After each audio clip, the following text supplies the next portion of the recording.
સુદાસણા state રાજવી મહારાણા કીર્તિકુમાર સિંહજીના અવસાન પછી નવીન રાજવીનો પદગ્રહણ સમારોહ યોજાનાર છે.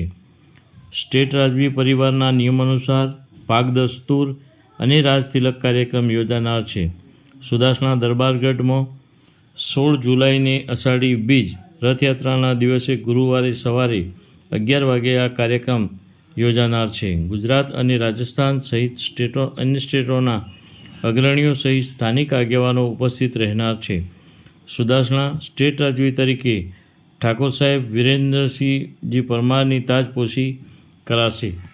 વિરેન્દ્રસિંહજી પરમાર સતલાસણા ગઢવાડા પંથકમાં અનેકવિધ હોદ્દાઓ પર તેઓ રહી ચૂક્યા છે. તેઓ સતલાસણા એપીએમસીના ચેરમેન પણ રહી ચૂક્યા છે. જિલ્લા સદસ્ય તરીકે પણ ફરજો નિભાવી છે અને ભારતીય જનતા પાર્ટીમાં સંગઠનના પ્રમુખ તરીકે પણ તેઓએ તેમની જવાબદારી નિભાવી છે. આગામી દિવસોમાં સાચા લોકસેવક તરીકે રાજવી પરિવારના એક હોનહાર વ્યક્તિ તરીકે ઉભરીને તેઓ બહાર આવશે. લોકોમાં પણ અનેરો આનંદ છે. Online TV news reporter Farooq Memon, Kheralu.